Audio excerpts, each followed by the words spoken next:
तुम्हाला तुमच्या computer skills upgrade करायच्या आहे? दिशा कम्प्युटर इन्स्टिट्यूट घेऊन आले आहेत महा डिस्काउंट ऑफर। आता कोणताही कोर्स करा फक्त 1800 रुपयांमध्ये। तुम्ही जसं म्हणालात, नाशिकमध्ये रस्त्यांवर खड्ड्यांचा प्रश्न आहे, ठिकठिकाणी रस्त्यांवर पाणी तुंबतंय, नाले सफाई झालेली नाही आहे। सिंहस्थ कुंभमेळ्यासाठी हजारो कोटी रुपयांचे टेंडर काढले जात आहेत, निविदांच्या प्रोसेस सुरू आहे। नेमकं नाशिक महापालिका काय करते? कारण उच्च न्यायालयाने देखील अवमान याचिका दाखल करून घेतली आहे, गोदावरी प्रदूषण मुक्त झाली नाही म्हणून। आता नाशिकला जर कोणी पालकमंत्री खरोखर लाभले असतील तर हा प्रश्न त्यांना विचारायला हवा। तो नाशिकच्या कुंभमेळ्यातल्या कामावरून दोन पक्षामध्ये वाद सुरू आहे, बरोबर? दोन्ही एक आणि दोन्ही युतीतले मंत्री आहेत। एक तुमचे गिरीश भाऊ आहेत आणि दुसरे तुमचे मालेगावचे आहेत। म्हणजे ह्यांचं विचारांची पातळी की हा जो पैसा येतोय 10,000 कोटी 15,000 कोटी, त्यातला किती टक्के आपल्याला हडप करता येईल वेगळ्या वेगळ्या माध्यमातून, यांच्या पलीकडे यांची विचारांची पातळी नाही। अशा लोकांच्या हातात ते शहर देऊन तुम्ही काय मिळवणार?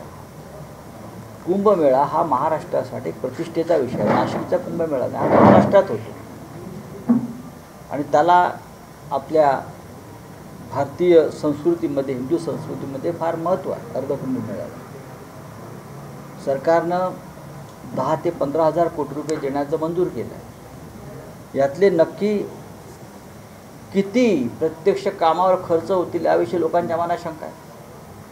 त्याच्यामुळे जास्तीत जास्त वाटा आमच्या हातात यावा आणि तो निवडणुकीत वापरला जावा मतं विकत घेण्यासाठी, यासाठीच मारामाऱ्या सुरू आहेत, बाकी काय? साधू महंतांची नाराजी आहे, कुंभमेळ्याच्या तारखा जाहीर करायच्या आहे, मात्र साधू महंतांची नाराजी जरी असली तरी साधू महंत हे भाजपची टाळकुटेपणा करतात ना। साधू महंतांची नाराजी ही उघडपणे व्यक्त झाली पाहिजे। हा भ्रष्टाचार जो आहे कुंभमेळ्यातला, त्याच्यावर त्यांनी नाराजी व्यक्त केली पाहिजे। तारखा जाहीर होती, पण ज्या पद्धतीची कुंभमेळ्यावरून साठमारी सुरू आहे नाशिकमध्ये, त्याच्यावर आमच्या आदरणीय सगळ्या साधू महंतांनी महाराजांनी त्याच्यामध्ये एक भूमिका घेतली पाहिजे, ती घेणं गरजेचं आहे। तेजस्विनी घोसाळकरांना मातोश्रीवरती चर्चेसाठी आमंत्रित करण्यात आलेल्या अशा पद्धतीची माहिती मिळते। नाराजी एकूणच जी दूर केली पाहिजे। बघा, आता मी इथे आहे, कारण काल त्यांना बोलवलं होतं आणि काल त्या येणार होत्या। आज येतील, उद्धवजी आहेत मातोश्रीवर।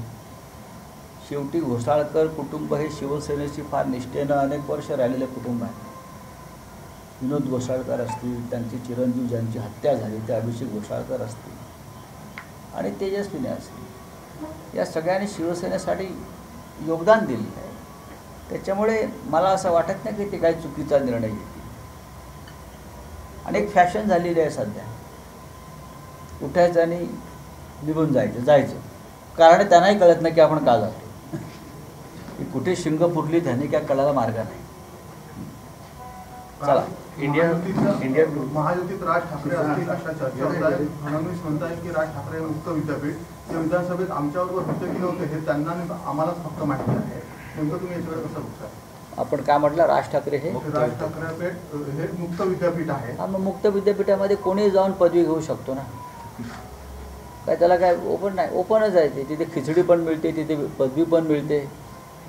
मुक्त विद्यापीठाचे ते कुलगुरू असतील तर त्यांचा प्रश्न आहे, पण त्याने एक प्रस्ताव मांडला होता माननीय उद्धव ठाकरे यांच्या संदर्भात। आम्ही त्याला एक सकारात्मक प्रतिसाद दिला आणि देत राहू।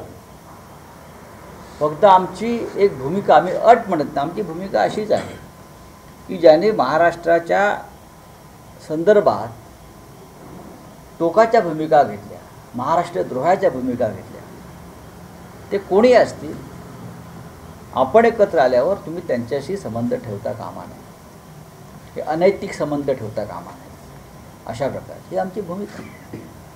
याला जोडूनच म्हणजे उद्धव ठाकरे आणि राज ठाकरे एकत्र आले तर त्याचं आपण स्वागत करता, अशी आपली भूमिका आहे। नक्कीच। आणि दुसरीकडे शरद पवार आणि अजित पवार एकत्र येत असतील तर मात्र आपल्याला त्याचं दुःख होतोय, अशी टीका अजित पवार गटाकडून केली जाते। नाही, चुकीचं म्हणताय तुम्ही। अजित पवार हे शरद पवार यांचा पक्ष पळवून घेऊन गेलेले आहेत अमित शहाच्या मदतीने.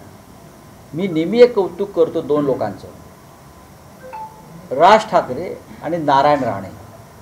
की नारायण राणे यांनी पक्ष सोडला, स्वतःचा पक्ष स्थापन केला. माझी शिवसेना ही मीच खरा शिवसेना प्रमुख हा दावा नारायण राणे यांनी कधी केला नाही. त्यांना पक्ष चालवायला जमलं नाही, ते दुसऱ्या पक्षात गेले आणि त्याने राजकारण सुरू केले. राज ठाकरे यांनी स्वतःचा पक्ष काढला. त्यांचे आमचे मतभेद तेव्हा झाले, पण त्यांनी स्वतःचा पक्ष काढून एक राजकारण केलं. एकनाथ शिंदेप्रमाणे त्यांनी माझी शिवसेना खरी आणि मीच बाळासाहेब ठाकरे हे सांगितलं नाही. एकनाथ शिंदे सांगतायत, जे अजित पवार सांगतायत की मीच खरा, मी पक्षाचा बाप जन्मदाता समोर बसला आहे तुमच्या व्यासपीठावर, आणि तुम्ही म्हणताय मी राष्ट्रवादीला जन्म दिला. ही भूमिका अजित पवारांना कळत नसेल तर ते रेम्या डोक्याचे आहेत. सर राज ठाकरे की जो भूमिका है अभी आपके तरफ से भी पॉजिटिव रिस्पॉन्स रहा है, आगे क्या? हम आखिर तक हमारा पॉजिटिव रिस्पॉन्स देते रहे. मला तुमच्या कम्प्युटर स्किल्स अपग्रेड करायच्या आहे? दिशा कम्प्युटर इन्स्टिट्यूट घेऊन आले आहेत महा डिस्काउंट ऑफर. आता कोणताही कोर्स करा फक्त 1800 रुपयांमध्ये.